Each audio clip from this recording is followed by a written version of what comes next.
Budget की सबसे बड़ी हाईलाइट आपके टीवी स्क्रीन पर है, जिसका इंतजार था, जो कहा जा रहा था कि मिडिल क्लास का बजट होगा। मिडिल क्लास के लिए सबसे बड़ी घोषणा, नौकरी पेशा के लिए सबसे बड़ा ऐलान। बजट 2025 में बिहार का चुनाव, इसका इंपैक्ट दिखा। मिडिल क्लास का दबदबा ये दिखाई पड़ा और मिडिल क्लास को लेकर सबसे बड़ी घोषणाएं आपके टीवी स्क्रीन पर आप देख पा रहे हैं। 12 लाख तक की आय पर कोई टैक्स नहीं होगा। मिडिल क्लास के लिए इस वक्त की सबसे बड़ी खबर, 1 लाख महीने की सैलरी वालों पर कोई टैक्स सरकार ने निर्धारित नहीं किया। 12 लाख तक आय वालों को 80,000 और 12 से 16 लाख आय वर्ग पर 15% टैक्स लगाया है। तो 12 लाख आय पर कोई टैक्स नहीं है। नया टैक्स रिजीम जो है उसको आप अच्छी तरह से समझें। जो सुधार किए गए हैं इसमें कुछ बड़ी बातें भी कही गई। अगले हफ्ते एक नया आयकर बिल भी आने वाला है, इसकी भी घोषणा सदन में आज वित्त मंत्री जी ने की है। सबसे बड़े ऐलान इस वक्त आप टीवी स्क्रीन पर देख रहे हैं। हमारे साथ में सबसे बड़ी चूंकि जिज्ञासा टैक्स को लेकर थी, शशिकांत चंद्राकर जी, चार्टर्ड अकाउंटेंट, लगातार बने हुए हैं। शशिकांत जी, समझाइए थोड़ा।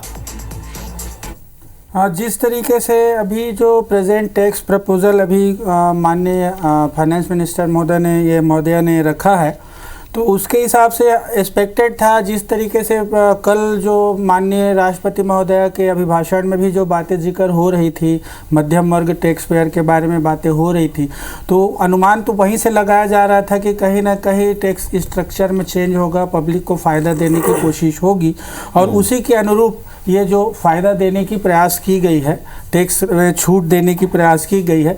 लेकिन वह ये जो चेंज जो आया है वो आपके न्यू रेजाइम में जो टैक्स पेयर होंगे उनके लिए आया है। अगर कोई ओल्ड स्कीम में जाना चाहता है तो उसमें कहीं भी कोई छेड़छाड़ नहीं की गई है। वो रेट अब टैक्स, तो ये तो साफ दिख रहा है कि नए टैक्स रिजीम को प्रमोट करने की कोशिश है। बिल्कुल बिल्कुल, सारे देश में एक जैसी ही आप सिस्टम को लग पाए, लेकिन चॉइस देनी पड़ेगी, तो चॉइस दी है। लेकिन यह कहा गया है कि अगर आप नया टैक्स रिजीम चुनते हैं तो इसमें आपको क्या क्या बेनिफिट्स है, थोड़ा इसको क्लियर कीजिएगा, समझाइएगा। दर्शकों को बता दें कि नए टैक्स रिजीम के लिए ही ये सारे नए प्रावधान या छूट की बातें, या 12 लाख तक की इनकम को टैक्स से अलग रखा गया है, इसके बारे में बताइए। नए टैक्स रेजिम में पहले जो आपके कोई छूट जो मिलते थे, 80C के छूट मिलते थे और जो हाउसिंग लोन के ब्याज के जो छूट मिलते थे, वो सारी छूट तो न्यू रेजिम में आपको नहीं मिलना है। आपको सिर्फ और सिर्फ 75,000 का स्टैंडर्ड डिडक्शन सैलरीड एम्प्लॉय के केस में मिलना है। उसके अलावा आपके जो स्लेब को चेंज करके और स्लेब को चेंज करके आपके रेट ऑफ टैक्स को रिड्यूस करके आपकी टैक्स बर्डन को कम करने की कोशिश की गई है। और 87A, सेक्शन 87A की जो डिडक्शन है, जिसकी जो 7 लाख के इनकम ग्रुप तक के लागू हो रही थी, अब उसको 12 लाख के इनकम ग्रुप तक के वो 87A की छूट आपको दी जाएगी, जिसके कारण ये बोला जा रहा है कि 12 लाख तक के इनकम पे कोई टैक्स नहीं लगेगा। लेकिन अगर आप 12 लाख से ऊपर के स्लैब में जाते हैं तो जो छूट है 87A वाली, वो आपको नहीं मिलेगी और पूरे इनकम पे आपको टैक्स देना पड़ेगा। इसके अलावा जो आगे भी बताया गया है 12 से 16 वाला, 16 से 20 वाला, थोड़ा इसको भी क्लियर कीजिएगा।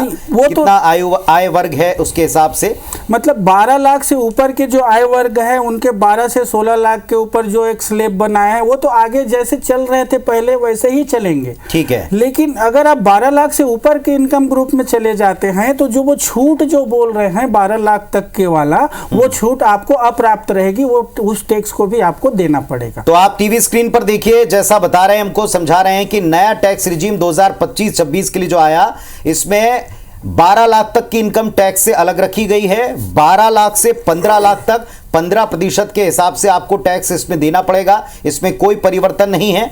इसके आगे 15 लाख से 20 लाख तक की जिनकी इनकम है उन्हें 20% के हिसाब से टैक्स देना पड़ेगा। और ये बताया जा रहा है कि 25 लाख से ऊपर वाले उन्हें 30% देना पड़ेगा। टीवी स्क्रीन पर आप देखिए, ये आप देख रहे हैं टैक्स स्लैब। मिडिल क्लास के लिए बड़ी राहत, 12 लाख तक कोई कर नहीं। 12 लाख से 16 लाख तक की जो आय है उस पर 15%, 16 से 20 लाख तक की जिनकी आय उन्हें 20, और 20 लाख से 24 लाख के बीच 25%। तो ये सबसे बड़ा ऐलान। और उसमें भी अगर आप सैलरीड इनकम रखते हैं यदि आप मिडिल क्लास में एक सैलरी उपभोक्ता हैं, मतलब जो कर्मचारियों की सबसे बड़ी कलम डिमांड देख रहे थे कि सरकार से वो चाहते हैं कि उनको कम से कम टीडीएस में राहत मिले, कम से कम उन्हें टैक्स में राहत मिले, आप क्या मानते हैं ये राहत उनको मिल गई है? थोड़ा सा मैं आपको और थोड़ा सा और क्लियर करना चाहूंगा पुनीत जी। एक्चुअली क्या है कि जो स्लेब है न्यू रेजाइम में टैक्स की जो स्लेब है, 0 से 4 लाख, 4 लाख से 8 लाख और 8 लाख से 10 लाख वो भी है। लेकिन उसके अलावा क्या उस पे 5% 12% अलग अलग स्लेब में टैक्स है, रेट है। लेकिन आपको 12 लाख तक का अगर आपका सीमित है आपका इनकम, तो आपको 87A की छूट देके आपके टैक्स को माफ किया जाएगा।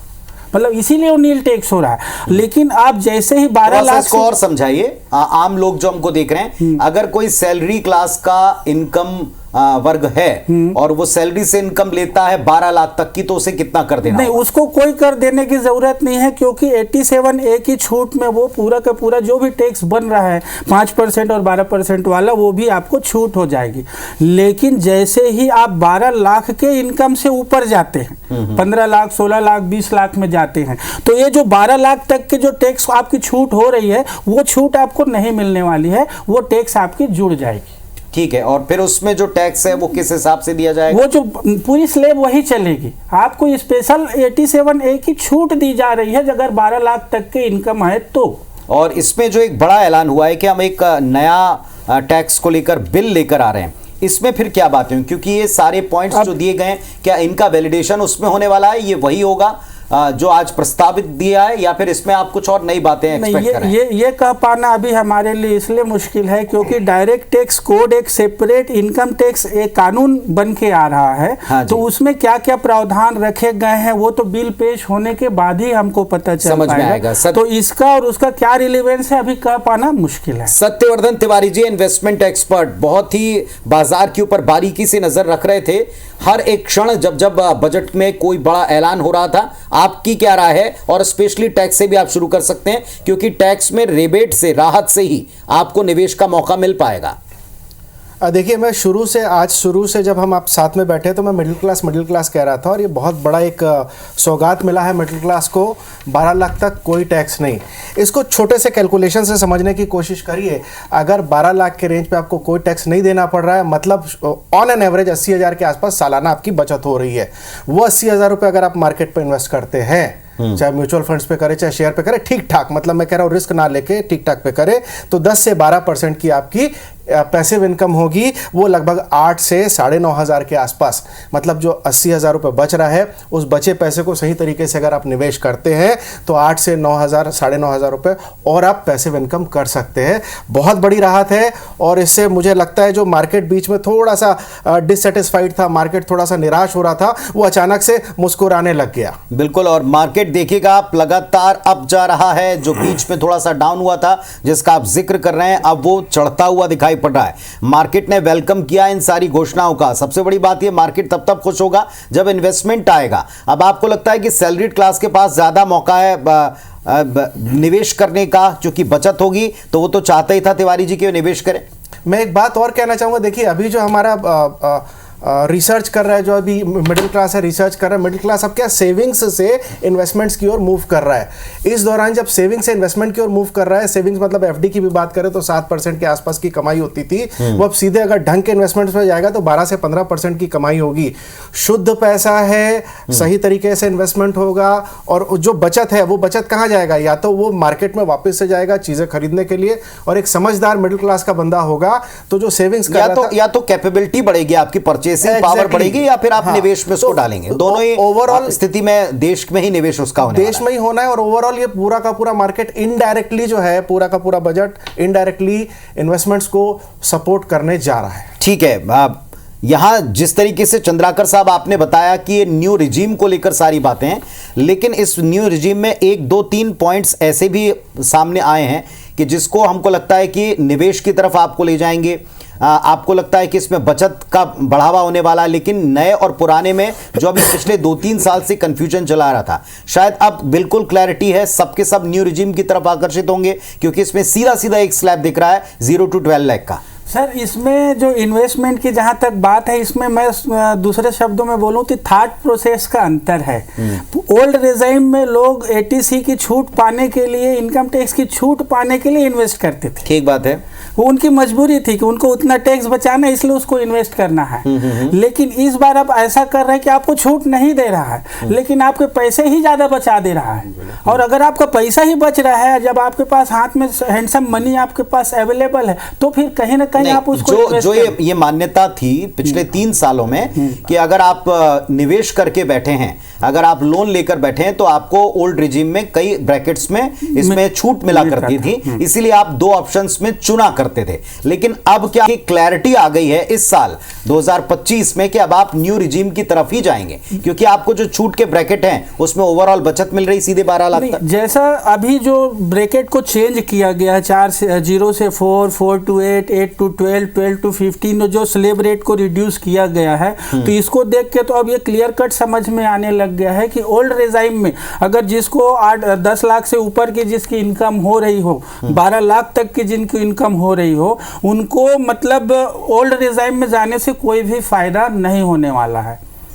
अभी मोटा मोटा देख के यही समझ में आया था। अभी तक कैसा लगता था कि हमको पैरेलल कैलकुलेट करना पड़ता था कि ओल्ड में कितना टैक्स बन रहा है, न्यू में कितना बन रहा है। ठीक है, हमारे साथ में डॉक्टर मनिंदर सिंह सलूजा साहब अगर जुड़े हुए हैं, टैक्स एक्सपर्ट इंदौर से, तो जरा आप देखें। जी जी बिल्कुल दिखाई पड़े हैं। मनिंदर जी, आप अपनी बात रखिए, थोड़ा क्लियर कीजिएगा, ये नए और पुराने वाला जो चक्कर है इसके बारे में भी थोड़ी क्लैरिटी दीजिएगा।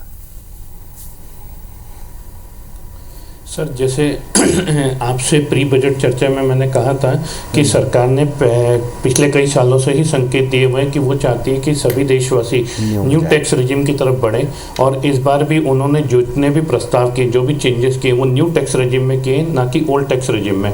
यहाँ पे एक चीज़ ध्यान देने वाली होगी, यदि आप आंकड़ा देखें तो अभी तक ज़्यादातर tax payers, majority of the tax payers old tax regime में थे। तो कहीं ना कहीं सरकार ने ये चेंजेस करके उन सब लोगों को न्यू टैक्स रेजिम की तरफ मूव करने के लिए प्रोत्साहित किया है। लेकिन यहाँ पर हमें ये भी समझने की ज़रूरत है कि पूरा का पूरा पैसा बाज़ार में जाएगा या पूरा का पूरा पैसा कंजम्पशन में जाएगा, ये कहना थोड़ा सा मुश्किल है, क्योंकि जिस हिसाब से महंगाई, खासकर जैसे कि कल के इकोनॉमिक सर्वे ने कहा था कि जो बेसिक आइटम्स हैं, खासकर टोमेटो, ओनियन, पोटैटो, टॉप जिसे बोलते हैं, या सीरियल्स और पल्सेस, इनमें ज़्यादा महंगाई देखने को मिल रही है। तो मुझे ऐसा लगता है कि ये जो पैसे की कुछ बचत हुई है मिडिल क्लास के हाथ में, वो कहीं ना कहीं उनकी कंजम्पशन की नीड्स को पूरा करने में जाएगी। सरकार को लेकिन एक चीज़ और ध्यान रखनी चाहिए थी, जब सरकार न्यू टैक्स रेजिम की तरफ सबको आकर्षित कर रही है। पुरानी रेजिम में आप मेडिक्लेम में छूट देते थे, आप हाउसिंग सेक्टर की छूट देते थे। एग्जैक्टली। हमारे देश में अभी भी इंश्योरेंस पेनिट्रेशन 1 से 2% ही है, वो भी अगर हम ओवरऑल देखें, रूरल अर्बन अलग कर दें तो रूरल एरियाज में ना के बराबर है। हमें कहीं ना कहीं इंश्योरेंस पेनिट्रेशन को बढ़ावा देने की ज़रूरत थी। अगर सरकार जो कदम उन्होंने उठाया न्यू टैक्स रेजिम में स्लैब्स बढ़ाने का, ये काबिल तारीफ़ है, लेकिन यदि ओल्ड टैक्स रेजिम में भी साथ में कुछ चेंजेस लाते, कहीं ना कहीं जो प्रायोरिटी सेक्टर थे, खासकर जब हम हाउसिंग फॉर ऑल की बात करते हैं या इंश्योरेंस पेनिट्रेशन को बढ़ाने की बात करते हैं, उसके लिए यदि कुछ प्रोविजंस किए होते, उन्होंने ओल्ड टैक्स रेजिम को भी कुछ हद तक इसमें पैरेलल सपोर्ट देते, तो शायद मुझे ऐसा लगता है लेकिन ये आप ही की बात में फिर कोट करूंगा, जैसा आपने खुद कहा कि सरकार तो चाहती है कि सबके सब नए टैक्स रिजीम की तरफ जाएं। एक बात और क्लैरिटी आप दोनों से मैं पूछूंगा, जो आप दोनों सीए साहब बैठे हुए हैं यहां भी और आप भी, मैं दोनों से पूछूंगा कि दरअसल इसमें आप कंफ्यूजन में ना रहिएगा कि 12 लाख तक की जो भी आपकी इनकम है वो टैक्स से अलग या टैक्स से मुक्त निल इस तरीके से हुई है कि इसमें भले ही 0 to 4 और 4 to 8 और 8 to 12 के ब्रैकेट दिख रहे हैं, लेकिन इसमें जो भी टैक्स बनेगा उस पर जो छूट गवर्नमेंट ने दी हुई है वो उसको पूरी तरह से निल कर देगी। क्या मैं ठीक बोल रहा हूं? यही स्थिति है, बताइए चंद्राकर जी। 80 देखिए जी आप ही इस पर एक्सप्लेन कर सकते हैं, सलूजा जी। पेट देंगे जी, यहाँ पे 87A में रिबेट मिलेगी, ना कि कोई टैक्स की छूट। देखिए न्यू टैक्स रेजिम में ध्यान रखिए कि स्टैंडर्ड डिडक्शन के अलावा उन्होंने डिडक्शन का कोई भी एवेन्यू नहीं रखा है। यदि आप 12 लाख तक ले रहे हैं तो टैक्स कैलकुलेशन में आखिरी में जब 87A पे कैलकुलेशन आएगा वो आपकी इनकम टैक्स को बाय डिफ़ॉल्ट ज़ीरो कर देगा, आपका इनकम टैक्स पेबल दिखा के उसे ज़ीरो कर देगा। लेकिन जैसे ही आप 12 लाख 1 रुपये पर आए आपको पूरा टैक्स पे करना पड़ेगा, जो कि स्लैब्स के हिसाब से 0 to 4, 4 to 8, 8 to 12 की रेंज में आ रहा है। ठीक बात है। तो ये क्लैरिटी आप रखिएगा कि नई टैक्स रिजीम जो है आपको 12 लाख रुपए तक की जो आय है, और स्पेशली अगर आप सैलरीड हैं तो इस पर आपको कोई भी कर नहीं देना है।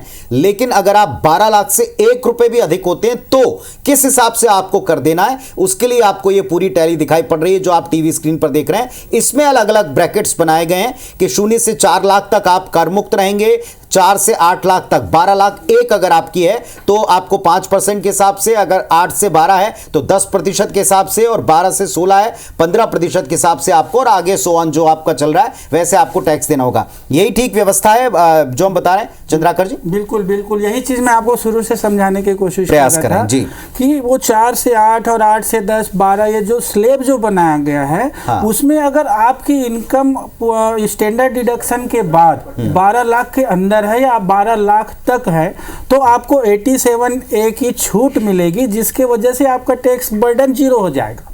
लेकिन जैसे ही आप 12 लाख से ऊपर जाते हैं तो जो पूरा जो छूट वाली क्लास आपकी खत्म हो जाएगी, रिबेट जो खत्म हो जाएगी, और आपको पूरे का पूरा टैक्स देना पड़ेगा। अजय साहू जी हमारे साथ में कांग्रेस पार्टी के नेता नए ज्वाइन किए हुए हैं इस पैनल को, बाकी सब हमारे साथ में पहले से जुड़े हुए हैं तो मैं उनका स्वागत करता हूं। थोड़ी देर बाद आपसे इस पर पॉलिटिकल रिएक्शन भी लूंगा, लेकिन बहुत देर से रविंद्र ब्रह्मेश साहब, अब जरा आपने चूंकि टैक्स को लेकर सर्वाधिक चर्चा होती, जिज्ञासा होती रविंद्र जी, तो हमने बहुत बात कर ली। आप भी चाहें तो टैक्स पर बात रख सकते हैं एक, और बिहार पर ये जो न्यौछावर किए चुन चुन के जो 4-5 चीज़ें, तो मैं ही इसमें अलग से नोट डाउन कर पाया हूं कि क्या क्या आप बिहार को देने जा रहे हैं। तो ये हमारी बात एकदम सही निकली। मखाना बोर्ड बिहार में, IIT पटना विस्तार, वित्तीय सहायता बिहार में, पश्चिम कोसी नहर परियोजना वित्तीय मदद बिहार में, national institute of food technology, 3 airports, ये सब के सब बिहार में।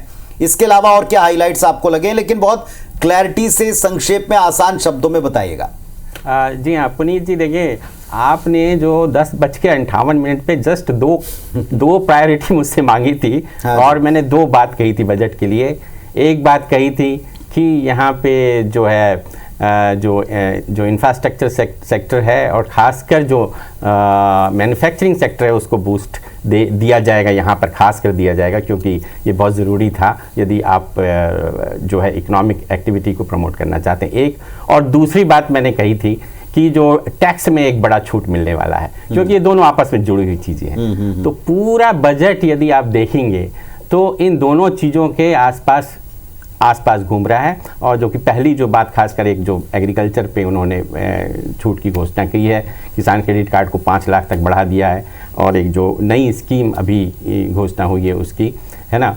तो इसके अलावा जो है ये पूरा यदि बजट है तो आपका किस प्रकार से देश में मैन्युफैक्चरिंग इंडस्ट्री को बढ़ावा दिया जाए, MSME को सेक्टर के योगदान की चर्चा बहुत फाइनेंस मिनिस्टर कर रही थी, क्योंकि हमारे यहाँ काफ़ी समय से, मैं तो कहूँगा कि जो है पिछले 75 सालों से जो हमारा MSME का कंट्रीब्यूशन है GDP में वो 15-17% के बीच में है।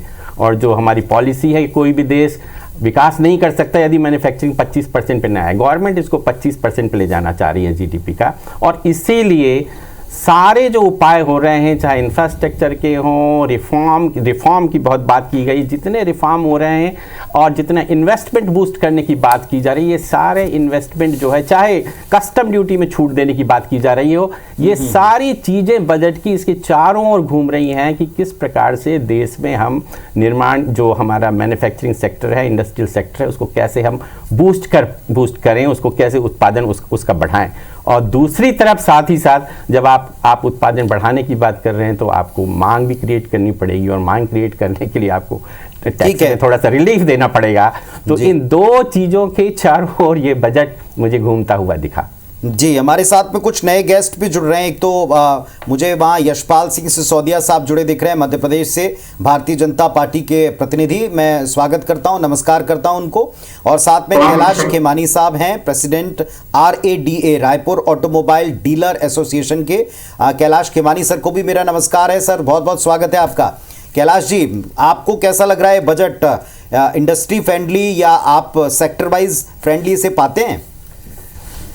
थैंक यू पुनीत जी। हमारा बहुत पहले से बजट तो बहुत शानदार दिया है, पर हमारी बहुत पहले से मांग थी कि ऑटोमोबाइल में कुछ छूट मिले, क्योंकि मैन्युफैक्चरिंग के लिए बात कर रहे हैं हमेशा।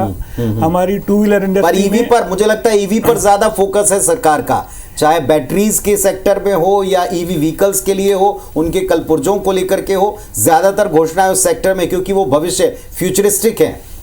पर आज भी जो सबसे ज़्यादा गाड़ी बिकती है, हमारी डिमांड जो थी टू व्हीलर के लिए 28% आज भी टैक्स है। हमने 18% की डिमांड रखी हुई थी गवर्नमेंट से।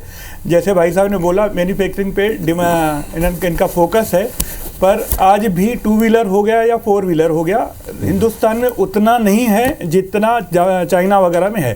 तो हमारी डिमांड थी, अगर कुछ रेट में कुछ कटौती होती है, टैक्स में 28% है जो लग्जरी टैक्स है, पर आज की डेट में टू व्हीलर लग्जरी नहीं है, नेसेसिटी है। तो हमने चाहा था 18% हो जाए, जैसे उसकी डिमांड बढ़ेगी। वैसे भी आजकल गाड़ियों के रेट बहुत बढ़ गए हैं, तो हमारी डिमांड थी कि वो कम होगा रेट, तो शायद मार्केट को बूस्ट मिलेगा। ठीक है। फोर व्हीलर में भी बहुत टैक्स है हमारे। चलिए, आप ये कह रहे हैं कि ईवी पर तो ध्यान दिया, लेकिन अभी जो चलन में व्हीकल्स हैं उन पर अगर थोड़ा रियायत देते तो ज्यादा बेटर स्थितियां बन पाती हैं। लेकिन आप एक उम्मीद कर सकते हैं कि लोगों के पास में अगर क्रय शक्ति बढ़ रही है या बचत बढ़ रही है, तो संभवतः शायद वे अपने लिए व्हीकल्स भी खरीदेंगे, और खरीदेंगे तो सबके सब ईवी नहीं खरीदेंगे, जो चलन में उसकी तरफ भी जाएंगे। एक अच्छा संकेत। वरिष्ठ बिजनेस पत्रकार वत्सल, माफ कीजिएगा, वरिष्ठ एक बिजनेस पत्रकार भी हमारे साथ में जुड़े हुए हैं, सत्य प्रकाश जी हमारे साथ में जुड़े हुए हैं। सत्य प्रकाश जी को नमस्कार करता हूं मैं। सत्य प्रकाश जी नमस्कार, स्वागत है आपका। रिएक्शन चाहूंगा आपका। Hello, yes Sumit ji. जी सत्य प्रकाश जी, कैसा है बजट आपके लिहाज से? देखिए, इस बजट में जो मिडिल क्लास की चर्चा यहां चल रही है, टैक्स स्लैब में एक बढ़ोतरी दी है, इसके मुझे दो रीजन दिखाई देते हैं। हाँ जी। देखिए, 12 लाख तक कोई टैक्स नहीं, 12 लाख के ऊपर वो भी 5%, 10% और फिर आगे बढ़ाया है। इससे ना केवल मिडिल क्लास को एक राहत दी है, बल्कि स्टार्टअप्स की तरफ या MSME में जो बिल्कुल छोटे सूक्ष्म उद्योग हैं, उन लोगों को भी एक बड़ी राहत की तरफ ये कदम दिखता है। यानी कि इसका मतलब है कि सरकार का फोकस MSME और कहीं ना कहीं स्टार्टअप की तरफ है, एक चीज। लेकिन इसका पॉलिटिकल मीनिंग देखिए, आप जानते हैं कि आने वाले समय में मेजर पॉलिटिकल रीजन या मेजर पॉलिटिकल स्टेट बिहार के इलेक्शंस होने वाले हैं। इसमें कहीं ना कहीं ये बीजेपी के लिए बहुत महत्वपूर्ण इलेक्शंस होंगे, और ये प्रेजेंट गवर्नमेंट है उसके लिए भी बहुत महत्वपूर्ण होंगे। तो ऐसे में वो कहीं ना कहीं तो सत्य प्रकाश जी, ये नीतीश कुमार की डिमांड आपको दिखाई पड़ती है, या ये इंडिविजुअली अपने आप को वहां एक लाइन ऊपर लाने की कोशिश दिखाई पड़ती है बिहार में? बड़ा अच्छा प्रश्न पूछा है। देखिए, भारतीय जनता पार्टी का ये प्रयास रहेगा कि जिस प्रकार से उसने महाराष्ट्र में 90% से ओवर स्ट्राइक रेट दिखाया है जी, यही रिपीट बिहार में हो। ये नीतीश की डिमांड हो सकती है, लेकिन मेजर जो आपको मूव दिख रहा है वो कहीं ना कहीं भारतीय जनता पार्टी की तरफ महाराष्ट्र की तरह अपने वोट को खींचने का एक बड़ा प्रयास है, जिससे कि वहां पर इंडिपेंडेंसी खत्म हो। ठीक बात है। तो ये इंडिपेंडेंस खत्म होगी, ऐसी कोशिश की गई है। हालांकि कैलाश जी यहाँ ये कह रहे हैं बाजार से कि उनको ये उम्मीद थी कि उनके सेक्टर के लिए थोड़ी छूट बढ़ती, थोड़ा रिबेट मिलती तो ज़्यादा बेहतर होता। लेकिन एक चीज़ मैं आगे बढ़ूँ, पॉलिटिकल कमेंट की तरफ जा रहा हूँ, और अभी यहाँ दोनों तरफ से प्रहार होंगे, वार पलटवार होंगे। लेकिन मैं यहाँ ब्रह्मे साहब से एक बात जानना चाहूँगा। ब्रह्मे साहब, अगर मूल आज की सबसे बड़ी घोषणाओं को आप देखें तो उन्होंने शुरुआत में 5 पॉइंट से ही वित्त मंत्री जी ने क्लियर किया था। एक छत्तीसगढ़ कनेक्शन ज्ञान के आधार पर निकला है, इसमें गरीबों को, अन्नदाताओं को, महिलाओं को इन सबको, उन्हीं फैक्टर्स को शामिल किया जो ज्ञान यहां से निकला था और महा केंद्र तक ये पहुंच चुका है। इसमें जो 5वां पॉइंट था मध्यम वर्ग की क्रय शक्ति बढ़ाना, और तीसरा चौथा पॉइंट था निजी क्षेत्र में निवेश बढ़ाना। आपको लगता है पर्याप्त स्कोप का इस्तेमाल किया गवर्नमेंट ने या अभी भी बचता है? देखिए, यदि ये तो 5 बातें जो आपने बताई थी वित्त मंत्री ने शुरू में कही थी, पहला कि, और हर बजट का ये पहला ऑब्जेक्टिव होता है कि विकास को कैसे तीव्र गति से बढ़ाना है, तो ये पहला उनका पॉइंट था। हाँ। और दूसरा था कि भाई हम इसको जो विकास को कैसे इंक्लूसिव करें, तो दूसरा पॉइंट उन्होंने कहा था कि समावेशी विकास बढ़ाएंगे। तीसरी बात उन्होंने शुरू में अपने बजट में कही थी कि हम निजी इन्वेस्टमेंट भी हमारे यहाँ आना चाहिए, बिकॉज गवर्नमेंट के इन्वेस्टमेंट से नहीं होगा, क्योंकि इस साल जो कैपिटल एक्सपेंडिचर रखा गया है तो मार्जिनली इंक्रीज हुआ है। पिछली बार 11 लाख करोड़ था, इस बार मुश्किल से 11,50,000 करोड़ है। मैं अभी पूरे बजट के फिगर देख रहा था, तो marginally increase capital expenditure government का हो रहा है। तो सरकार को निजी निवेश को अट्रैक्ट करना पड़ेगा। सरकार जब खर्च करेगी, निजी निवेश आएगा, उसको सुविधाएं देनी। ये थर्ड पॉइंट जो आप चर्चा कर रहे थे। और चौथा ये था कि जो हमारे यहाँ जो मध्यम वर्ग है वो खर्च करे, उसको कैसे बढ़ाएं, और जो परिवार है उसमें भी जो है उसके भी जो भावनाएं हैं और उसमें भी उल्लास हो कैसे लाएं, उसके जीवन स्तर को कैसे बेहतर बनाएं। इनके लिए उन्होंने पूरे 10 पॉइंट यहाँ पे कहे थे कि जो बजट हमारा है ये 10 बिंदुओं पे हमारा केंद्रित है। उसको आपने जो चाहे आप कहें कि कृषि से लेकर या फिर ग्रामीण संपन्नता के लिए दूसरा उन्होंने कहा था, फिर विनिर्माण को बढ़ाना। और जैसा कि मैंने पहले भी कहा कि जो बजट है ये जो है पूरा आपका लगभग इस बार का जो बजट है, लास्ट ईयर का बजट जो था वो लगभग आपका यदि पूरा जो हमारा जो खर्च था जो हम कुल एक्सपेंडिचर कर रहे थे वो 48,000 करोड़ का 48 लाख करोड़ का एक छोटा सा पॉइंट मैं आपसे और पूछना चाहूंगा, लेकिन उसके पहले जवाहर सूरी शेट्टी साहब, डॉक्टर जवाहर सूरी शेट्टी जी शिक्षाविद, जाने माने शिक्षाविद हमारे साथ जुड़ गए, उनको नमस्कार करता हूं, बहुत स्वागत है सर। 25 का बजट आ गया और यहाँ बजट 2025 के हाईलाइट्स के ऊपर हम बात करें। थोड़ी देर बाद मैं आपके पास लौटता हूं। रविंद्र ब्रह्मे साहब, 2 बातें अब की बार एग्रीकल्चर को लेकर बड़ी स्पेसिफिक बातें दिखी। एक तो दलहन में हर साल महंगी दालें, अभी हमने प्री बजट डिस्कशन किया था हमारे पैनल के साथ, उसमें भी दालों को और तेल को कोड किया था। दालों को लेकर 6 साल का एक टारगेट फिक्स किया। एक मखाना बोर्ड भले ही बिहार में है, उसकी चर्चा उस तरीके से, लेकिन उस पर, कॉटन पर, इन 3-4 चीजों पर विशेष ध्यान दिया गया। इसकी कोई खास वजह या इसका इंपैक्ट आप देखते हैं? हाँ, इसकी वजह यह है कि हम जो हमारा जो देश है खाद्यान्न में जरूर आत्मनिर्भर है, परंतु हम अभी भी बड़ी मात्रा में जो है ऑयल, जो तेल है, खाद्यान्न तेल है और दाल है, इनका हम इंपोर्ट करते हैं बड़ी मात्रा में। और ये इवन हमारा जो कंजम्पशन जिस रेट से दालों का बढ़ रहा है, तेल का बढ़ रहा है, उस रेट से दाल और जो खाद्य तेल हैं उनका प्रोडक्शन नहीं बढ़ रहा है। This is very alarming stage. Government इस साल नहीं, पिछले साल भी दलहन या तिलहन और उसके पहले बजट देंगे, कंटिन्यूस गवर्नमेंट इस पे एम्फेसिस कर रही है कि किस प्रकार से ये क्रॉप डाइवर्सिफिकेशन हो, किस प्रकार से लोग इन खाद्य ये जो दलहन और तिलहन का उत्पादन करें, क्योंकि इस पे हमें बहुत ज़्यादा एक्सपेंडिचर, जो फॉरेन जो हमारा करेंसी है उसको हमको खर्च करना पड़ा। बल्कि आज एक नया एस्पिरेशन हम कह सकते हैं दिखाई पड़ा है। उन्होंने कहा कि इंडिया पूरे वर्ल्ड में फूड बास्केट बनकर उभरे, इसके लिए हमको काम करना है। और इसके कुछ की फैक्टर्स भी आज वित्त मंत्री जी ने इसमें कोट किए थे। थोड़ी देर बाद मैं आता हूं, डॉक्टर शेट्टी के पास चलूंगा। डॉक्टर शेट्टी, अब की बार हम शिक्षा को लेकर बहुत कुछ इसमें ढूंढ रहे थे, अपलिफ्टमेंट की बात थी, लेकिन स्किल की तरफ ही पूरा फोकस था, एआई टेक्नोलॉजी की तरफ पूरा फोकस था, स्किल में भी इंडस्ट्री फ्रेंडली लोगों की तरफ फोकस था। आपने क्या क्या और इसमें हाईलाइट किया होगा? नहीं, मुझे तो ऐसा लगता है कि इंटरेस्टिंग टाइम में इंटरेस्टिंग बजट थी। और क्योंकि भारत का युवा जो है वो खास टाइप को, तो कुछ अच्छी चीजें इसमें दिख जो है वो ना सिर्फ युवा पे पड़ेगा, उनके एम्प्लॉयमेंट पे पड़ेगा, ऐसा दिखता है। पहले ये कि 6,500 आईटी की सीटें जो जुड़ी गई हैं 2014 के बाद जो आई, फिर भारत के सरकार पर ज्यादा ग्रांट का लोड पड़ता है, तो उनको सक्षम बनाने के लिए जोड़ी गई है।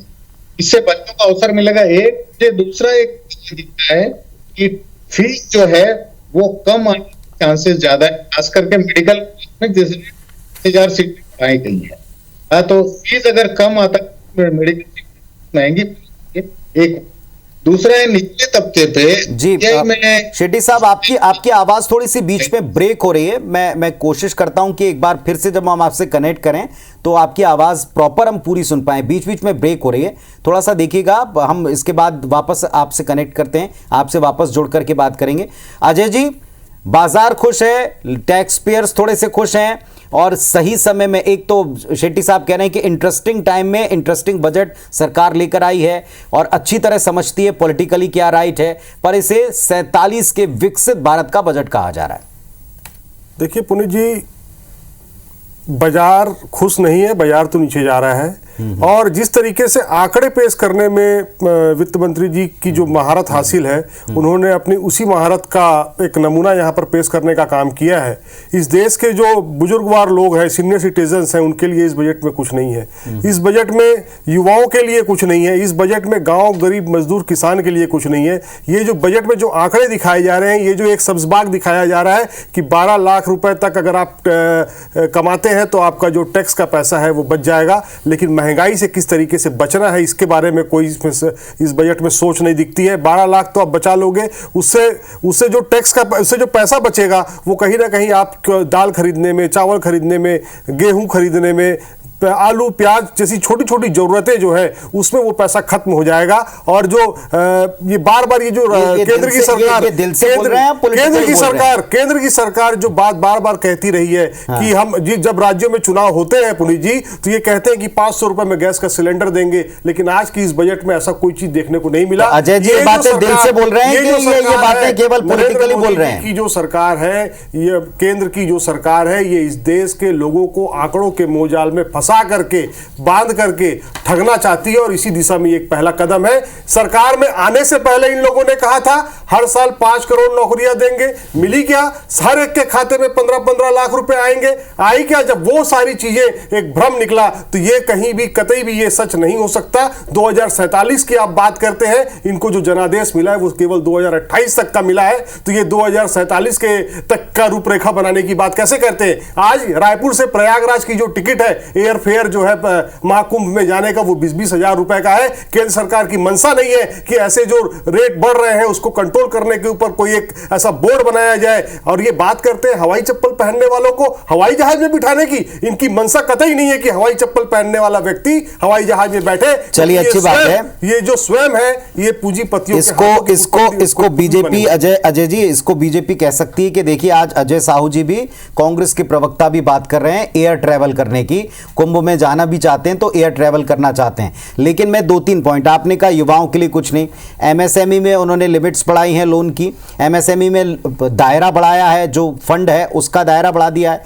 ट्रेनिंग पॉइंट्स उनके बढ़ा दिए हैं, आईआईटीज को एम्पावरमेंट करने की बात की, किसानों की बात आपने की, तो उन्होंने किसानों में, मैंने अभी आपके सामने 3 सेक्टर बताए जिसमें दालों का सेक्शन है, कपास का सेक्शन है, बाकी के और अन्य जो पीछे कृषि में रहते थे, एमएसपी की गारंटी किसान बार बार मांग रहा है। ये बात आप कह सकते हैं, ये बात आप इसमें कह सकते हैं। हजारों किसान जो है पुनीत जी, वो अपनी जान गंवा बैठे हैं। सरकार इसलिए है कि किसानों के दुख दर्द को समझे, या इसलिए कि किसान जो है आत्महत्या करे और इनके मंत्री जो है ताली पीटे? तो मेरा ये कहना है कि सरकार को जन भावना के अनुरूप काम करना चाहिए। सरकार को इस देश की जनता ने चुन करके भेजा है। तो ये जन भावना के अनुरूप ही तो ऐसा लग रहा है कि, बल्कि अब की बार तो ऐसा लग रहा है कि जो जन भावना थी उसी का रिफ्लेक्शन इस बजट में दिखाई पड़ रहा है। इस बजट में बिहार के इलेक्शन का रिफ्लेक्शन पुनीत जी दिखाई पड़ रहा है। ये बात मानते हैं। निश्चित तौर पर शुरू में जब वित्त मंत्री जी बोल रही थी तो ऐसा प्रतीत ही नहीं हो रहा था। जी जवाब दीजिएगा अजय जी की बातों का। तो बिहार का बजट है ऐसा लग रहा था।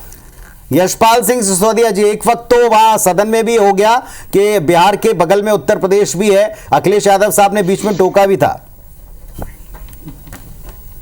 पुनीत जी, आपने अजय जी के सारे प्रश्नों का खंडन भी कर दिया है और उनको निरुत्तर भी कर दिया है। जो बात मुझे कहना थी पुनीत जी, आपने बिंदुवार उन बातों को रख दिया है एविडेंस के रूप में, साक्ष्य के रूप में, कि बजट कितना खूबसूरत आया है। पुनीत जी ने भाजपा के प्रवक्ता की भूमिका निभाई। बधाई आपको अजय जी, बधाई आपको। आप जब अजय जी को कहने का मौका मिल गया। एक शब्द नहीं बोला मैं, एक शब्द नहीं बोला। जी कहिए। नहीं, डिस्टर्बेंस नहीं होना। GYAN, जी से गरीब, Y से युवा, A से अन्नदाता, और एन से नारी शक्ति। ये बजट का पूरा फोकस है पुनीत जी। और जब हम नारी शक्ति की बात करते हैं तो बजट के ठीक एक दिन पहले जब आर्थिक सर्वेक्षण की रिपोर्ट प्रस्तुत होती पटल पर लोकसभा में, तब सोनिया गांधी जी प्रियंका गांधी की मौजूदगी में, वाड्रा की मौजूदगी में और राहुल गांधी की मौजूदगी में देश की यशस्वी राष्ट्रपति महोदया का अपमान करते हैं और उनको जिस प्रकार से भद्दे शब्दों में बोलते हैं, क्या नारी सम्मान करेंगे? 2 नारी खड़ी थी उस समय, सोनिया गांधी स्वयं का वक्तव्य था और प्रियंका वाड्रा बगल में खड़ी थी और मुख्य दर्शक बनकर राहुल जी देख रहे थे। ये भारतीय जनता पार्टी के नेतृत्व वाली सरकार है पुनीत जी। और जब हम कहते हैं वो करते हैं, अटल बिहारी वाजपेयी जी का किसान क्रेडिट कार्ड आज 3 लाख से बढ़कर के 5 लाख तक पहुंच गया है। हम तो जानना चाहेंगे कि मनमोहन सिंह की सरकार में 10 वर्षों तक प्रधानमंत्री ने किसान क्रेडिट का जो रेशो था, जो रेट था, जो सुविधा थी, उसको बढ़ाने का काम क्यों नहीं किया? मेडिकल के क्षेत्र में आने वाले 5 वर्षों में 75,000 सीटें देने का इस बजट में प्रावधान किया गया है। 12 लाख रुपए तक का इनकम टैक्स की बात कही गई नहीं देने की। टीडीएस की क्षमता बढ़ाने की बात करी है, किस प्रकार से इनकम टैक्स उसको रिबेट दी, टीडीएस की बढ़ाने के बाद 10 लाख तक की गई है। सीनियर सिटीजन को इनकम टैक्स में पुनीत जी 2 गुना वृद्धि की गई है। और देखिए जिस प्रकार से कल का जो आर्थिक सर्वेक्षण आया था, मैं उस ओर भी जाना चाहता हूं, इसलिए कि आर्थिक सर्वेक्षण बजट के पहले का एक दर्पण होता है। ट्रेड नेटवर्क, रोजगार के क्षेत्र में, कृषि के क्षेत्र में, महंगाई के दर को कम करने के क्षेत्र में, सर्विस सेक्टर के क्षेत्र में, प्रधानमंत्री आवास के क्षेत्र में, इलेक्ट्रॉनिक्स व्हीकल्स, वाहन खरीदने के मामले को लेकर के, हाईवेज निर्माण को लेकर के और जल जीवन मिशन को लेकर के। और प्रधानमंत्री नरेंद्र मोदी जी ने बजट के एक दिन पहले पुनीत जी बात कहते हैं, ठीक बात है यशपाल जी, लेकिन अब ये बात मैं आपको टोक कर कहता हूं कि उन्होंने, अजय जी ने बाकी सारे पॉइंट्स ठीक है अपनी जगह, पॉलिटिकली उनको भी अपना भूमिका निभानी है, पर एक बात आप बताइए, एमएसपी को लेकर उन्होंने एक बात की, हमने जितने रिफॉर्म्स किए जरूरी हैं, कपास वाला, दलहन वाला या किसान क्रेडिट कार्ड, हम सबका वेलकम करते हैं, लेकिन एमएसपी को लेकर क्या इस बजट में कुछ मिसिंग है? जैसा अजय जी का भी आरोप है, विपक्ष इसको उठाएगा। देखिए पुनीत जी, भारतीय जनता पार्टी के नेतृत्व वाली सरकार है, एमएसपी को लेकर के लगातार वृद्धि कर रही है, चाहे वो दलहन का हो, चाहे वो गेहूं का हो, चाहे चने का हो, चाहे मूंग का हो, चाहे उड़द का हो, क्षेत्रीय स्टेट में भी, राज्यों में भी। और अब ये क्यों भूलते हैं कि किसान क्रेडिट कार्ड के साथ साथ एमएसपी के साथ साथ अगर प्रधानमंत्री नरेंद्र मोदी जी, देश के ऐसे प्रधानमंत्री जो किसान सम्मान निधि देते हैं, मध्य प्रदेश में तत्कालीन मुख्यमंत्री शिवराज जी देते थे, वर्तमान में डॉक्टर मोहन यादव जी देते हैं, ये किसान सम्मान निधि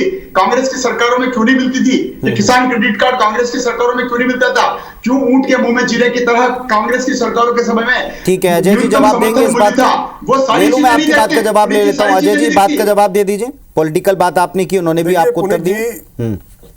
कांग्रेस की ही मनमोहन सिंह जी की सरकार थी जिसने इस देश के किसानों की मनोदशा को समझा, और जब किसान आत्महत्या कर रहा था तो 65,000 करोड़ रुपए का उनका ऋण माफ करने का काम किया था। कांग्रेस की ही वो सरकार थी जिसने किसानों की आय बढ़े इस दिशा में काम किया, स्वामीनाथन कमेटी का गठन किया।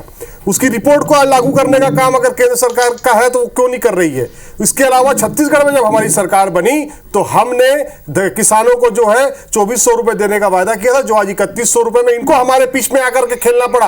भारतीय जनता पार्टी की जो सरकारें हम जब किसानों के जेब में पैसा डालने का काम करते थे तो उसमें रोड़ा अटकाने का काम करती थी, और इन्होंने हमारी देखा देखी, इन्होंने अपने घोषणा पत्र में उस चीज को शामिल किया और कहा कि 3100 रुपया धान बेचने के समय नगद आपको उसी समय सोसाइटी के कार्यालय में मिलेगा। लेकिन आज किसान इनकी बातों पर भरोसा करके जिस तरीके से भटक रहा है, वो उसको पैसा नहीं मिल रहा है। आज वही स्थिति सब देश के बाकी राज्यों में भी है। जहां चुनाव आता है पुनीत जी, वहां इनका जो स्लैब होता है वो दूसरा हो जाता है, वहां के लोगों को देखने का नजरिया दूसरा हो जाता है। जिस तरीके से आज बिहार पर ये प्यार लुटा रहे हैं, वैसा ही प्यार कभी इन्होंने छत्तीसगढ़ पर भी लुटाया था। लेकिन जैसे ही चुनाव हो गया, अगले चुनाव तक वेट करना पड़ेगा। क्या सिसोदिया साहब इसका उत्तर दे दें, फिर मैं बाकी केस पर जाऊं।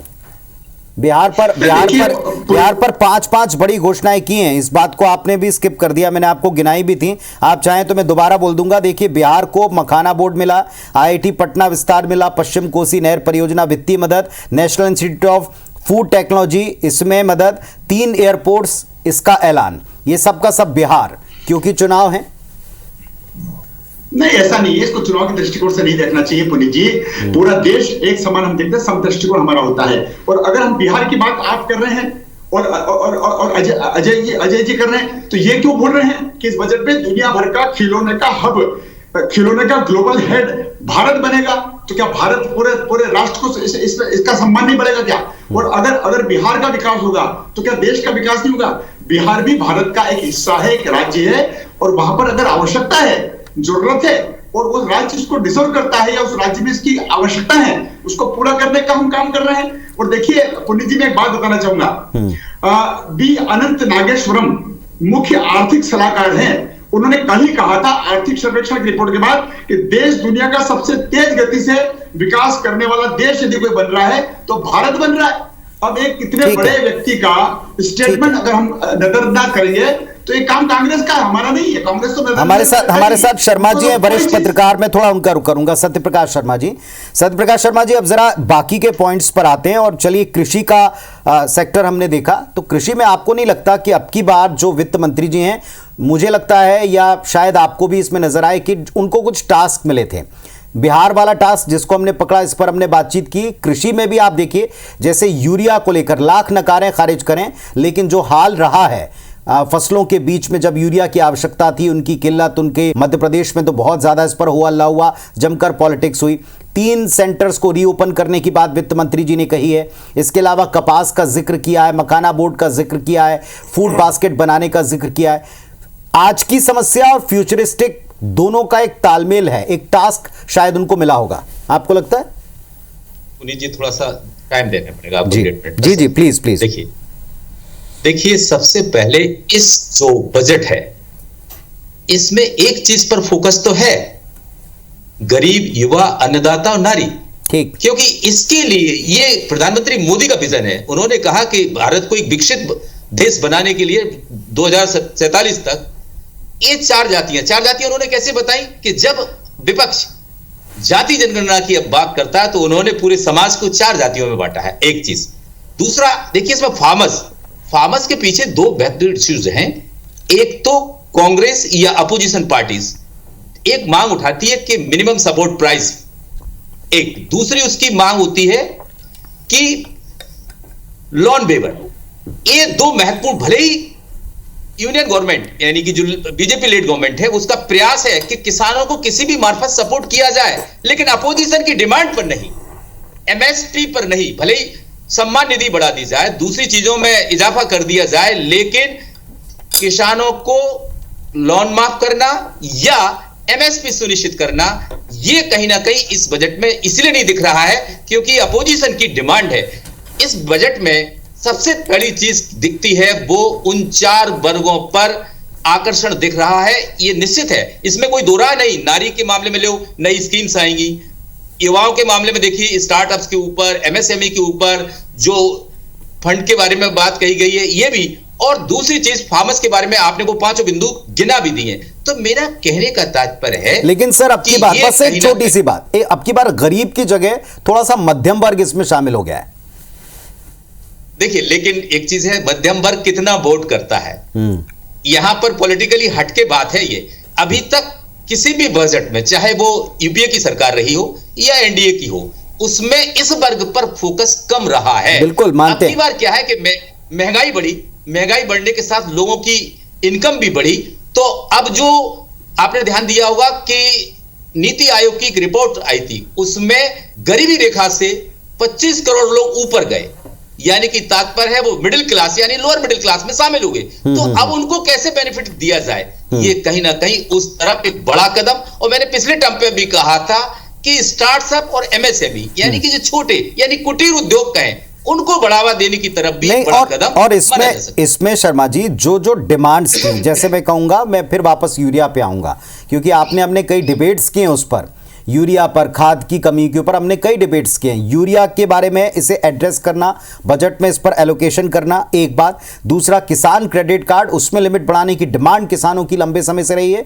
और किसान जब एमएसपी पर विपक्ष के द्वारा ये कहा जाता है कि उनको आप एमएसपी नहीं देते, किसान जिसकी मांग कर रहे हैं, तो दूसरी तरफ उनके पास अगर ये किसान क्रेडिट कार्ड के थ्रू लिक्विडिटी बढ़ रही है, तो ये भी उनकी डिमांड रही है। तो डिमांड्स को सपोर्ट करने वाला ये बजट है पूरे ज्ञान में 5 हिस्सों के ऊपर। देखिए पुनीत जी, ये मेजर डिमांड नहीं है। मेजर डिमांड 2 ही है, कर्ज माफी या फिर एमएसपी की गारंटी। ठीक है। तो इन चीजों को उन्होंने क्या किया, देखिए आपने एक चीज देखो, यूपी इलेक्शंस के पहले भी किसान आंदोलन हुआ, 2019 के इलेक्शंस के पहले भी किसान आंदोलन हुआ, अभी भी किसान आंदोलन की तरफ हैं। इस चीज का इंपैक्ट भारतीय जनता पार्टी या एनडीए पर उतना नहीं दिखा जो अब की बार दिखा, यानी 240 पर गिरे। उसके पीछे दूसरे पॉलिटिकल या सोशल इश्यूज हैं, जिसमें कहीं ना कहीं कॉन्स्टिट्यूशन एक बड़ा मुद्दा या कास्ट सेंसस भी एक बड़ा मुद्दा हो सकता है। लेकिन किसानों का जो विरोध है, तो भारतीय जनता पार्टी ने एक प्रयास किया, यानी सरकार के द्वारा एक प्रयास रहा कि एक पर्टिकुलर ग्रुप के द्वारा उठाया जा रहा है। हम कई चीजें इनके किसानों के सपोर्ट में लेके आ रहे हैं, तो वो उस चीज से ज्यादा सरकार हिली हुई नजर नहीं आई कि इनकी डिमांड को अगर पूरा करते हैं इन दो इश्यूज पर, तो निश्चित रूप से सरकार का झुकना माना जाएगा और इससे विपक्ष की जीत भी होगी। और सपोर्ट भी है लेकिन सपोर्ट भी नहीं है। ये दोनों चीजें हैं कि विपक्ष का सपोर्ट नहीं बल्कि किसानों की सपोर्ट की तरफ सरकार इन घोषणाओं के साथ जाती हुई दिख रही है। ठीक बात आप कह रहे हैं। वापस से अब थोड़ा सा मैं सैलरीड इनकम लोगों के ऊपर आऊंगा और हमारे साथ जो दोनों चार्टेड अकाउंटेंट जी हैं, सबसे पहले शशिकांत चंद्राकर जी, इसमें आप टीडीएस और टीसीएस इसके बारे में जो घोषणाएं की गई थोड़ा सा इसको भी क्लियर कीजिएगा चंद्राकर जी, क्योंकि नौकरी पेशा लोगों से, कर्मचारी वर्ग से हमने कल जब बात की थी प्री बजट, तो उनका ये मांग थी कि साहब उनको टीडीएस में रिलैक्सेशन दिए जाएं। आज जो हुआ है जरा इसको एक्सप्लेन कीजिए, वो तो हुआ क्या है पहले? नहीं, ये जो टीडीएस और टीसीएस की जो बातें हो रही है वो सैलरी के टीडीएस टीटीएस से ऑल टुगेदर डिफरेंट है। जी जी बताइए, थोड़ा एक्सप्लेन कीजिए। सैलरी में टीडीएस काटने का एक सेपरेट सर्कुलर होता है कि आपकी साल भर की सैलरी कितनी अनुमानित हो रही है, उसमें आपको क्या बेनिफिट्स है, उसके बाद आपकी टोटल टैक्स लायबिलिटी क्या बनने वाली है, उसका 12वां हिस्सा हर महीने आपका टीडीएस के रूप में आपके एम्प्लॉयर को काटना है और सरकार के खाते में जमा करना है। ये टीडीएस रूल तो सैलरी के लिए फिक्स है। लेकिन ये जो बोल रहे हैं कि जो एफडीज के इंटरेस्ट में जो इनकम होने वाली है और जो टीसीएस जो कलेक्ट करने वाली, ये जो चीज़ें उसकी जो लिमिट थी कि इतने इनकम पे इतना पेमेंट अगर हो रहा है तो टीसीएस काटना है या टीडीएस काटना है, तो उसको डबल कर दिया गया है। और एक बात यहाँ की गई है प्रोफेसर तिवारी जी, उसमें कहा गया है निवेश बढ़ाने को लेकर कुछ पॉइंट प्रस्तावित हैं और इसमें एफडीआईज जो है उनको लेकर के भी एक बड़ी घोषणा की गई है। उसको आप कैसे देखते हैं? बीमा क्षेत्र में एफडीआई 100% कर दिया है, कुछ कन्फ्यूजन्स थे, लेकिन इसमें एक चीज़ कोड की है कि पूरा प्रीमियम इंडिया में ही इन्वेस्ट करना होगा। ये शायद सारी चीज़ों पर विराम लगाने के लिए यहाँ कोड करके कहा गया। देखिए, एफडीआईज के लिए जो दरवाजे खोले गए हैं उससे सीधा सीधा ये देखिए, थोड़ा पहले अगर जाए तो एफआईआईज के जो इन्वेस्टमेंट्स थे थोड़े से फेवरेबल नहीं रहे हैं, जिसके कारण हमारा मार्केट थोड़ा पुराने समय पे खराब परफॉर्म कर रहा था, उसको सपोर्ट मिलेगा। इंश्योरेंस एक ऐसा बहुत बड़ा सेक्टर है, भारत की बात करें तो जिसमें बहुत ज़्यादा संभावनाएं हैं और जो इसमें एक प्लस पॉइंट दिया गया वो ये दिया गया भाई जो आपके पास इनकम होगी, जो भी आप इस क्षेत्र से अर्निंग करोगे वो भारत में ही आएगा। मतलब ओवरऑल अगर देखा जाए तो जो डेवलपमेंटल एस्पेक्ट्स हैं वो भारत में ही आएंगे। तो अगर हम ओवरऑल बात करें, शेयर मार्केट की बात करें, उस पर 2025 के बजट का इम्पैक्ट क्या है तो बुलेट पॉइंट्स के साथ मैं बताना चाहूँगा। टैक्स में जो कटौती हुई है वो फेवरेबल जाएगा। इंफ्रास्ट्रक्चर पर इन्होंने जो बहुत बड़ा सपोर्ट बताया है, तो जितनी इंफ्रास्ट्रक्चरल इंडस्ट्रीज़ है वो सपोर्टिव हो जाएंगी। डिजिटल इंडिया मतलब टेक्नोलॉजी की बात होगी। स्टार्टअप्स के लिए बहुत बड़ी यहाँ पर प्रावधान रखे गए हैं। नकारात्मक प्रभाव की बात करें तो फिजिकल डेफिसिट बढ़ने की संभावना है, महंगाई बढ़ने की संभावना है, साथ में विदेशी निवेशक थोड़े से चिंतित रहेंगे। सेक्टर वाइज अगर हम बात करें तो बैंकिंग और फाइनेंशियल सेक्टर्स फेवरेबल जा सकते हैं, इंफ्रास्ट्रक्चर फेवरेबल जा सकते हैं, टेक आईटी फेवरेबल जा सकते हैं, ऑटोमोबाइल फेवरेबल जा सकते हैं। जो फेवरिज्म की बात कर रहे हैं, जो नकारात्मक प्रभाव की बात कर रहे हैं, या तो शॉर्ट टर्म भी हो सकता है, लॉन्ग टर्म भी हो सकता है। इसको हमको ध्यान में रखकर इन चीज़ों पे काम करना पड़ेगा। कैलाश जी, आप क्या मानते हैं, क्या इम्पैक्ट बाजार पर इस बजट का पड़ सकता है? आप अपना सेक्टर भी ले सकते हैं और ओवरऑल इतना तजुर्बा है तो पूरे बाजार को भी देख सकते हैं। जी, बहुत अच्छा इम्पैक्ट पड़ेगा। अभी जो बात चल रही है ऑटोमोबाइल में, उन्होंने लास्ट अभी कुछ महीने पहले ही कुछ इंपोर्ट ड्यूटी में उन्होंने बढ़ा दिया था कि जो बाहर से माल आता है ऑटोमोबाइल का, तो ड्यूटी बढ़ा दी। उनका फोकस जो है लोकल मैन्युफैक्चरिंग में, मेक इन इंडिया पे है। जो एक्सपोर्ट है उन्होंने कुछ इंसेंटिव दिए हैं ऑटोमोबाइल में कि आगे चल के एक्सपोर्ट जो है हमारा बढ़ना चाहिए, उस पर भी उन्होंने बहुत सारे रिबेट वगैरह दिए हुए हैं। तो जो अभी बहुत सारी चीज़ों पे रिबेट वगैरह दिए हैं, तो इस वाला बजट से पहले हमको बहुत सारी चीज़ें मिल चुकी थी ऑटोमोबाइल सेक्टर को। तो ओवरऑल हमको बजट से पहले बहुत सारी चीज़ें मिली थी, तो बहुत अच्छा जाएगा ये वाला बजट जो है, जो 2047 की बात कर रहे हैं कि विकसित भारत के लिए जो भी रहेगा, तो विजन बहुत अच्छा है, आगे चल के भी अच्छा रहेगा जो भी बजट आ रहा है।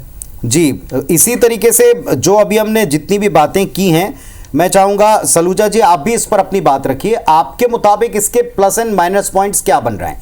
कोई माइनस पॉइंट्स आपको दिखाई पड़ रहे हैं? क्योंकि अभी ओवरऑल हम हाइलाइट्स को देख करके बहुत एक्साइटेड, खुश हैं, लेकिन क्या इसमें कुछ ऐसे पॉइंट्स हैं जो छूट गए जिनको आप कोट करना चाहें?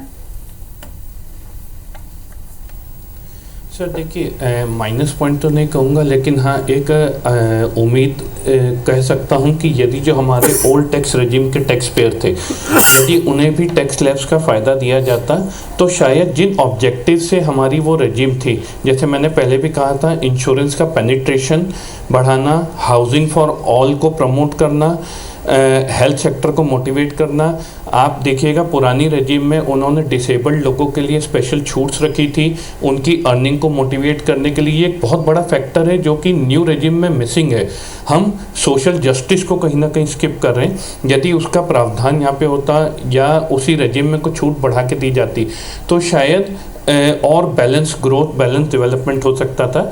एक चीज़ जो शायद सभी पैनलिस्ट ने गौर नहीं करी, इस बार वित्त मंत्री जी का ज़्यादा फोकस जो मुझे लगा वो ship building, ports, circular economy के ऊपर उन्होंने बहुत तवज्जो दी। कहीं ना कहीं मुझे ऐसा लगा कि उन्होंने सी ट्रांसपोर्टेशन और जो हमारा सी ट्रांसपोर्टेशन से लॉजिस्टिक सिस्टम है, खासकर हमारी शिप बिल्डिंग पर बहुत ज़्यादा फोकस करा है। उन्होंने शिप रैक्स की यहाँ पे रीप्रोसेसिंग की बात करी है, उसमें उन्होंने कैपिटल एक्सपेंडिचर की बात करी है, शिप बिल्डिंग को लेकर बहुत बात करी है। तो कहीं ना कहीं अभी तक हम पोर्ट क्रिएशन पर बात कर रहे थे, अब हम ये वो शायद इसलिए भी जस्टिफाइड होगा क्योंकि ये 2047 का सपोर्टिंग बजट माना गया है। इसे एक मेजर स्टेप सरकार का माना गया है, फर्स्ट ये स्टेप माना गया है।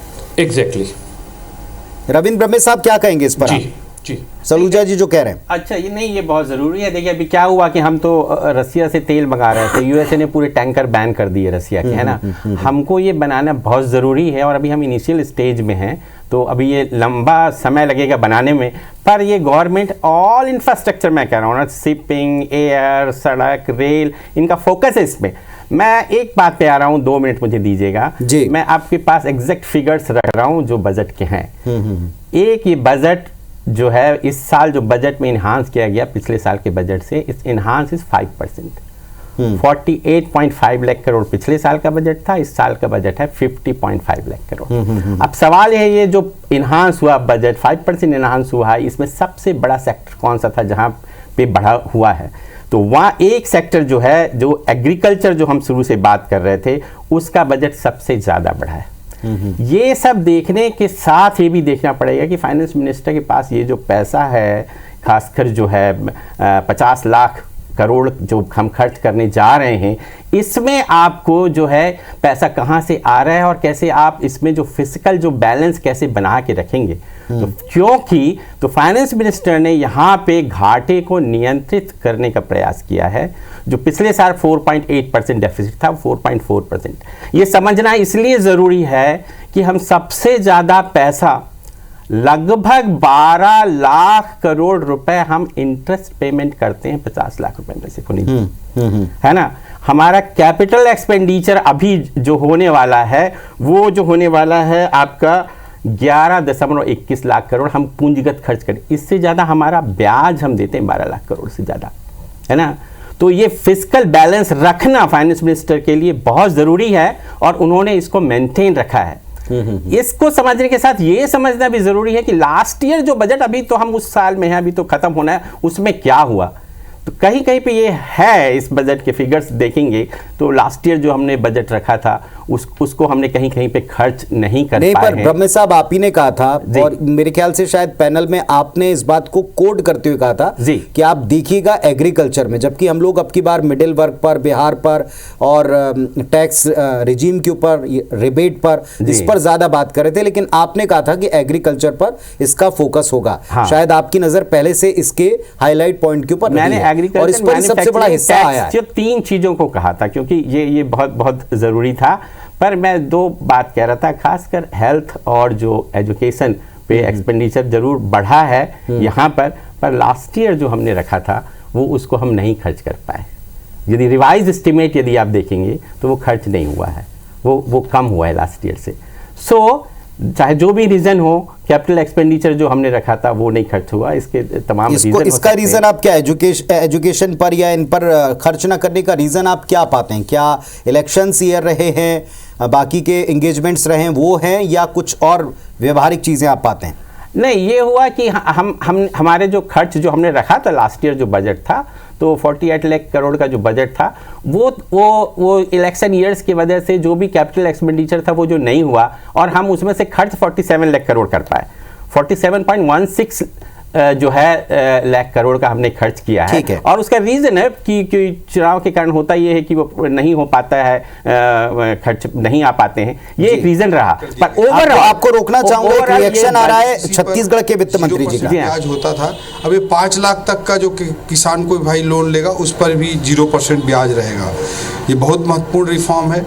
इसी तरह से दलहन की फसलों को मोदी सरकार के 10 सालों में काफ़ी हद तक हम आत्मनिर्भरता को प्राप्त किए हैं, बट और बहुत ही क्रांतिकारी कदम उठाते हुए उड़द, तुअर और मसूर, इन तीनों के जितने भी उत्पादन किसान करेंगे उसके 100% खरीदी करने का ऐलान भारत सरकार ने किया है दलहन की दृष्टि से। इसके अलावा छत्तीसगढ़ की दृष्टि से मैं कहना चाहूँगा, पीएम धन बंद कर लीजिए उसको, पीएम धन धान्य कृषि योजना, प्रधानमंत्री धन धान्य कृषि योजना उन्होंने ऐलान किया है।